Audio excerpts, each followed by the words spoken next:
And here we go. We're live. Hello. So happy to be live with you. My name is Hadass. I am a life coach and a well-being advocate, and I am super excited to be with you today because I'm going to talk about something that is really near and dear to my heart, and that is intersectionality. That is such a long word, and a lot of people really misunderstand what it's about. So, I wanted to talk about that. And if you are on live, say hello, drop me a comment. I'll be excited to see you. And if you're watching this on the replay, welcome, welcome. Drop me a comment, say hashtag replay, and tell me where you're from. And I would love to hear your thoughts on this. Okay, so before I start talking about intersectionality, first I want to just make a disclaimer. I am not an expert on any of that. I am not a philosopher or a social scientist. I am just a person who has lived 60 years in this world. And in the last decade or so, I have been learning and dealing with all sorts of things that are a little different from the way things were before. Let's just say that I have learned about people who are transgender, people who have disabilities, all sorts of things. And I have learned what an ableist and racist and transphobic society we live in. So, part of what I do right now is because I have the privilege of being on so many platforms. Hopefully, Twitter will stick around for a while. But anyway, because I'm currently on Instagram and TikTok and Facebook and LinkedIn and Twitter. And I am very privileged to be able to be on all of these, to be able to study and understand complex concepts like intersectionality, which I'm going to talk about in a minute, because it's something that took me a little while to wrap my head around. And I know a lot of people can be a little confused about that. So I'm going to talk about it. And what is intersectionality? So first of all, intersectionality was, the term was created by Kimberly Crenshaw, I think I'm pronouncing her name correctly. She wrote a couple of essays in 1989 and 1991, so that was a couple of years ago. And basically, the way she described intersectionality is the idea that and when people are suffering any kind of discrimination or oppression, it is generally not the case that it is only one of their characteristics which causes this. And for example, a Black woman might encounter misogyny because she's a woman, and she might also encounter racism because she's Black. And there's actually a term for that. People call it misogynoir, which I think is a fabulous term. It's not a fabulous experience, but it's a fabulous term. And the idea is that these two concepts intersect and reinforce one another in a nonlinear way. I don't think she used that expression, not being a mathematician, but that's how I imagine it, is that you can't separate those two things cleanly, those two axes. You can't say so much of this person's problems in life are being caused because she's Black, and how many are being caused because she's a woman, and maybe she's a transgender Black woman, and so she's got transphobia on top of that. And I don't have enough hands to make all these axes, but I think you're getting the idea. Here we have 3 dimensions already. Yes. So if we have someone who's, just as an example, is a Black trans woman, then the person might be dealing with racism and misogyny and transphobia all at once. And the effects of these things compound each other. It's not the case that you can say, well, this problem is caused by this problem is caused by that. And you might say, well, that is kind of obvious, but it actually isn't. A lot of people have difficulty with the concept. And the other thing is that people tend to fall into oppression Olympics. And that's another thing. The oppression Olympics are a game that nobody wins.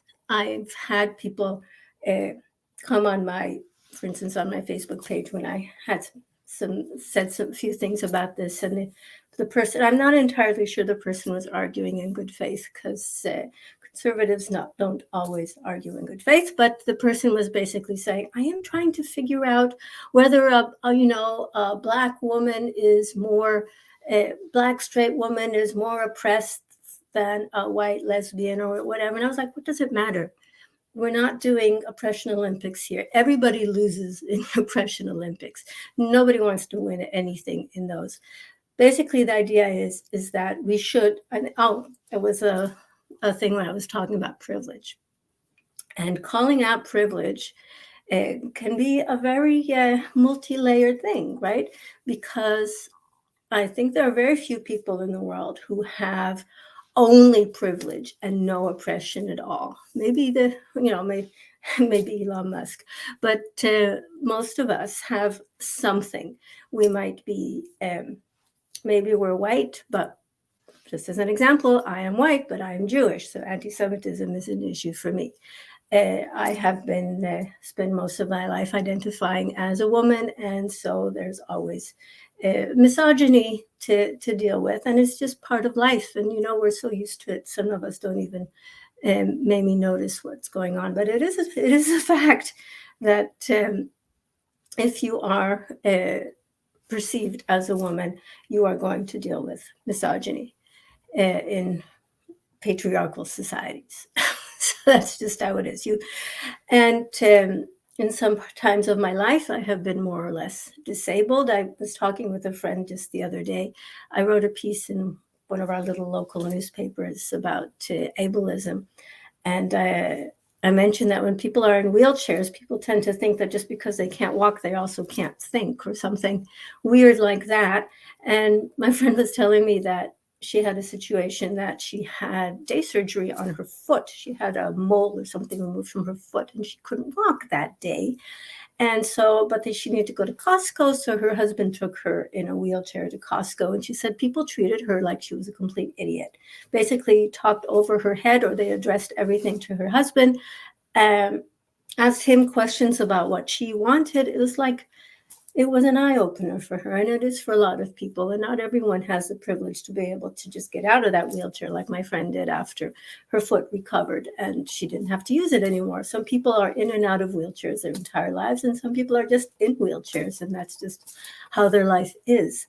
And sometimes it can be so bad. There was an obituary in the paper this week about a woman here in Winnipeg, 44 years old, who had ALS, Lou Gehrig's disease. So it's a neurological disease that causes a person to be progressively more disabled so that they can do less and less for themselves. And her mother and her grandmother and her uncle had all died of this disease. So she was 44 years old, but she was living in her own house, and she was having trouble getting enough help, and she didn't want to move into a nursing home and be institutionalized. She enjoyed having her dog and her things and her privacy and her place, but she couldn't get the help that she needed, and she ended up choosing a medical assistance in dying. So basically, the euthanasia system that was set up for people who are terminally ill. And basically, like, the ALS would not have killed her for years yet, but she chose to die because she couldn't live with dignity. So, I mean, that's a huge indictment of our health, of our home care system here in Manitoba, but that's a whole different story. But actually, it's not a whole different story, because that's an interesting point here. I have somebody, Memo Pound, or Meme Pound, I don't know, on TikTok, saying it may be less contentious to call them advantages rather than privileges. I don't know that it's less contentious, because I don't know, why would advantage be less contentious if a white man has got better, you know, more advantages in life than, say, a Black woman, then I don't know that that is necessarily less contentious than saying that he has more privilege. In a patriarchal society, being born with a penis is going to give you advantages in life and privilege. And I don't know that anything is going to, that the one is less contentious than the other, but it's a good thought for sure. But I'm not sure that it's going to make any difference. So the concept of intersectionality, I said that it comes out of feminist theory, and yes, it comes out of critical race theory. Anyway, people are always looking for stuff to fuss about. Privilege carries such negative connotations. I don't know. I don't know that it's necessarily negative good connotations, because people can be very privileged and be very grateful for their privilege and use it for good. For example, as a white passing woman, here I am on social media talking about stuff, and there might be people who listen to me who wouldn't listen if my skin were darker or red, because of the privilege that I have, maybe because of the education that I have, that I can explain things because I'm a teacher and I have had some education in how to break down concepts. And those are all privileges. So we can use privilege for good. It doesn't have to be negative. And I appreciate you bringing that up, because it's always good to have conversation. And I appreciate it when people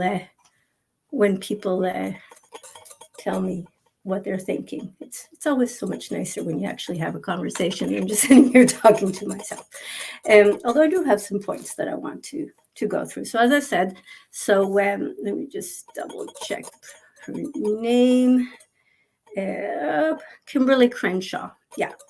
So she wrote some works in 1989, 1991, and she was primarily concerned with two axes, as in Black women. And like I said, there's some people who use the term misogynoir for that. I learned that on Twitter. Never say that social media isn't good for something. I learned a lot there.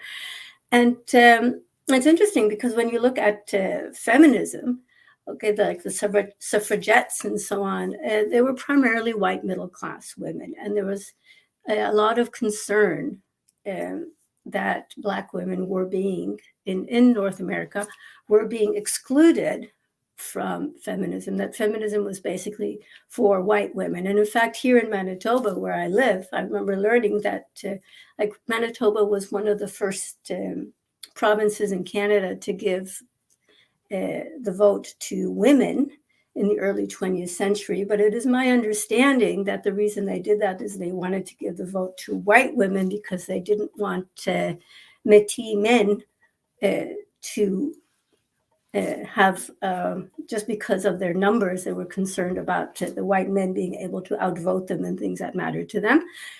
So they gave the white women the vote, and Indigenous people didn't actually get the vote in Manitoba, or I believe anywhere in Canada, until some shamefully late time. I mean, there's lots of racist history in Canada, not just against Indigenous people. For instance, Japanese people who were born here in Canada were not considered citizens until after the Second World War. Can you imagine? My husband and I came to Canada in 1994, and we became citizens a few years later. I think about 9 years later. I think we became citizens because we wanted to be able to vote against Harper.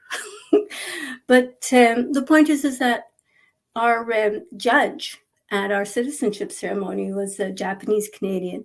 And he told us a story of how his father, who was born in Canada, didn't receive citizenship until 1949.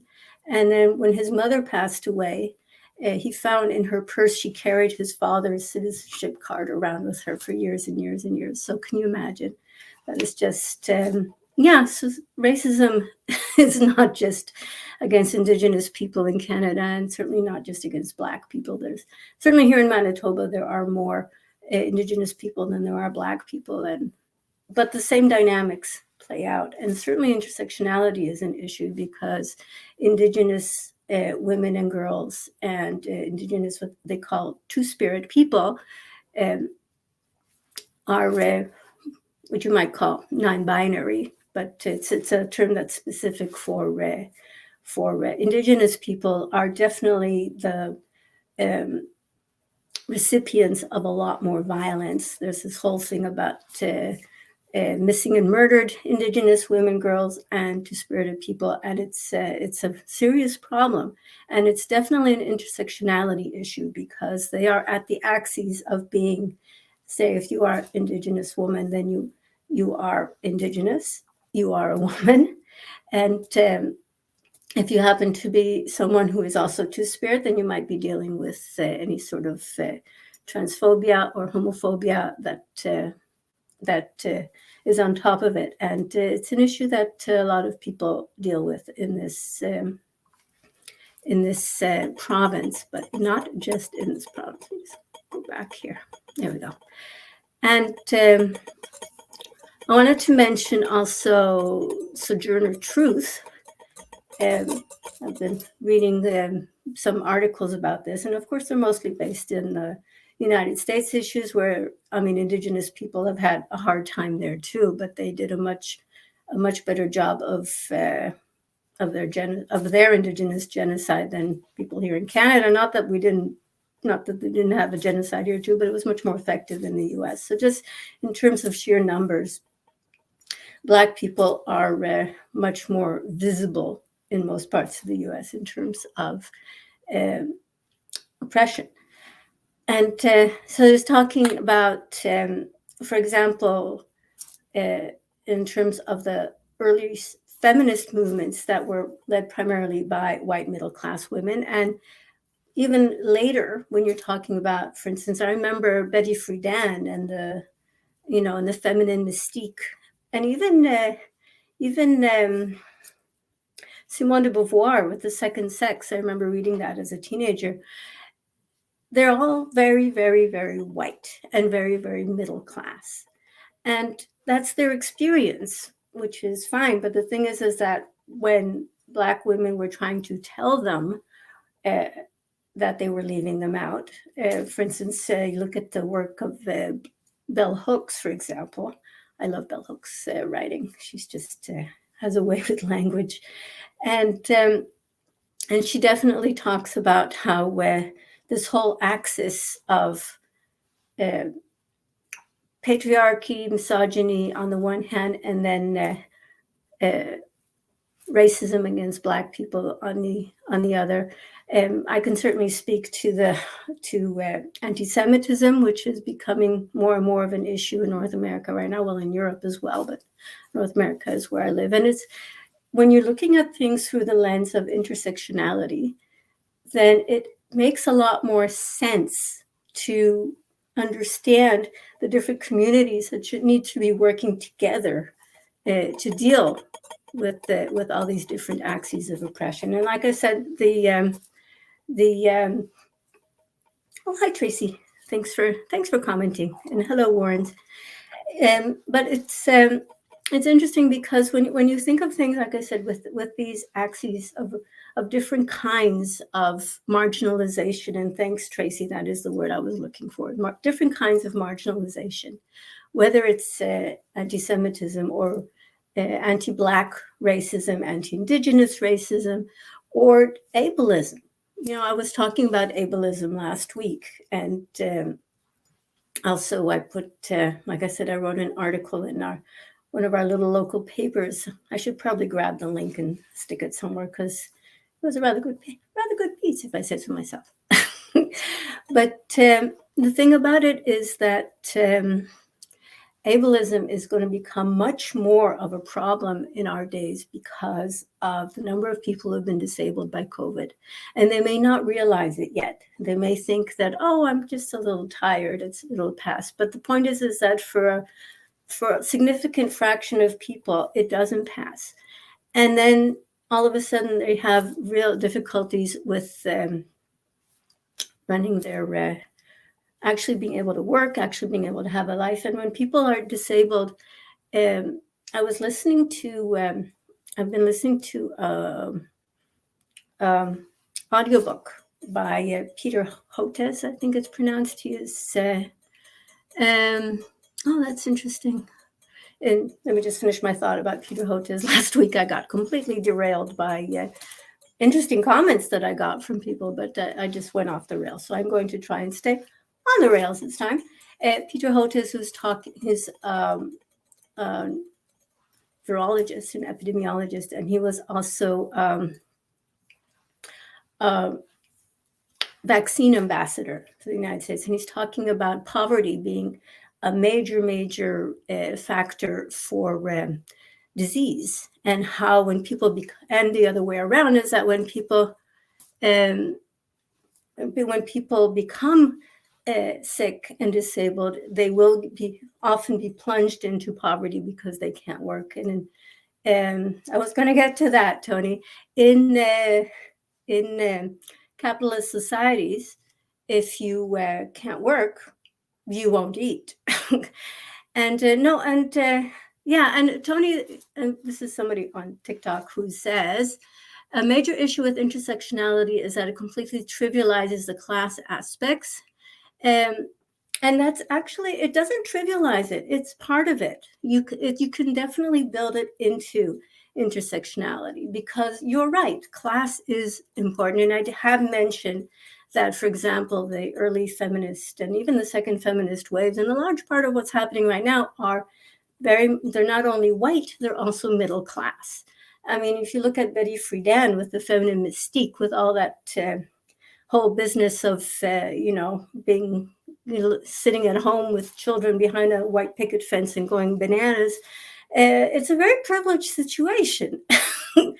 And yeah, okay, this is where we part ways, Tony, because I don't believe that class supersedes everything, and it is not the mortar of the bricks of race, although I do like your language. I have some friends who are hardcore Marxists, like you appear to be, and I don't believe that class supersedes everything, okay? Because people can change class. Intersectionality is defanged Marxism. I love it. Tony, we're going to have a conversation sometime, because I'm nearing the end of this, but this is cool. I love it. There you go. Last week I got completely derailed by TikTok, and this week I'm having a substantive conversation on TikTok. So there you go. And we'll talk later, Tony. But I disagree that intersectionality is defanged Marxism, because Marxism was also invented by a middle-class white Jewish man. So he had his own privilege and his own views, and there were a lot of things that he just missed. And we can argue about that, and I have a feeling that we will. But the fact remains is that Marxism is not sufficient if you are not a white middle-class male, or even a white factory worker, white male factory worker. If you are a woman of color, if you are a man of color, but especially if you are a woman of color, Marxism is not going to cover all of your axes of oppression. You need more than that. Okay, if you look at how Black men are treated in our society, and even Black women, like there was a story. Yeah, I'm sure they would disagree across the globe. They've not done so great in the last 150 years in making things better. I think they're missing a few. I think they're missing a few factors there. So maybe you should take a look at intersectionality and a few more factors. It's more than just money. It's more than just class. Yeah, Cuba disagrees. I don't know. I think if you talk to Cuban women, they might disagree with you. But the point is that I think, and we can argue about Marxism, but I don't think it covers the situation sufficiently well, because, people come at things from their own points of view, and they have their own ideas about things. And it comes from their own perspective. And that's all we can do. Melissa Martin wrote a great article in Winnipeg Free Press yesterday about that. She was reading a novel about somebody who's locked inside corridors of their own perspective, and then she was like realized that we all are, and there's no question about it. Of course, we're all locked in the corridors of our own perspective, because where else can we be? We can only see through our own eyes. But if we learn to listen to people, if we listen to disabled people, if we listen to people of color, and Tony, Marxism doesn't deal very well with ableism, for example. It doesn't deal very well with issues of the patriarchy. Marxism, as it has been implemented, is pretty damn patriarchal, including in Cuba. So it's definitely not the panacea, and nothing is a panacea. People like to talk about panaceas, and then they'll say something is not a panacea, and therefore it is useless. In fact, the premier of this province is refusing to implement safe consumption sites because apparently they work everywhere, but not in Manitoba because we're special. But she won't give an actual reason for it, of course, but she says people think that it's a panacea. Nobody thinks it's a panacea. And yes, of course, it's much better if people go into rehab and recover and so on. First of all, you have to have enough recovery, and secondly, it would be nice if people didn't die while they were waiting to be ready for rehab program. So that's another rant that I'm maybe going to do another day, because I see I'm approaching my time here. But just to repeat, intersectionality is the concept, and yes, it comes from critical race theory.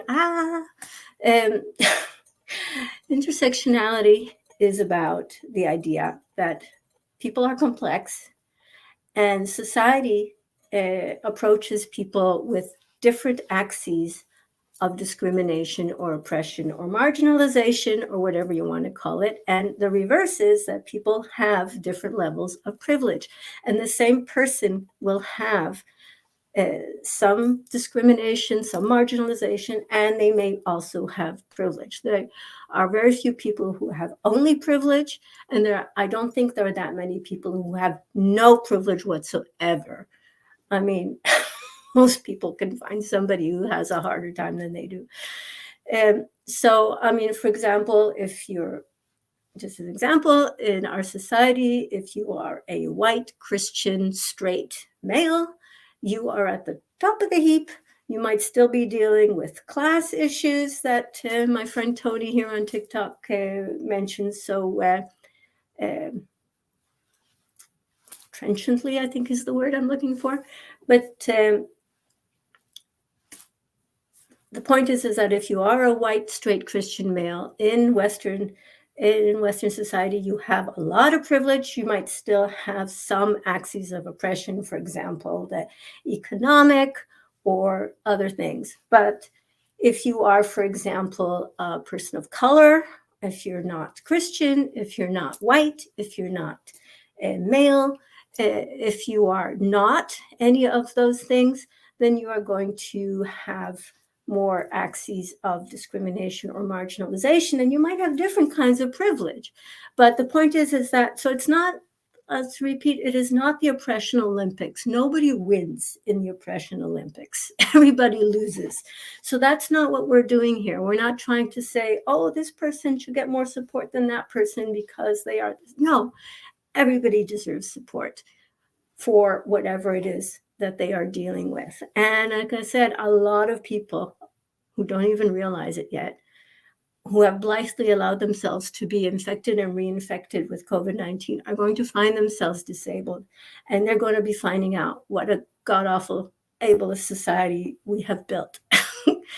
And I don't think that Marxist societies are any better in dealing with disabled people. I will be happy to be proven wrong, but that is my impression. So anyway, that was just a quick overview. I repeat, I am not an expert on this, but I have read some stuff about it and done some thinking, and I thought it was important to come on here and give some explanations about it. So I hope you found that helpful. If you have any ideas about it, whether you're here live, whether you're watching the replay, do please comment or message me or whatever it is, and we'll talk about it. And thank you very much for being here. And I'll be back here next week, Sunday, Silver, talking about, I don't know, what do you think I should talk about next week? Send me some suggestions. Why not? And I will see you again. So let me see. And broadcast.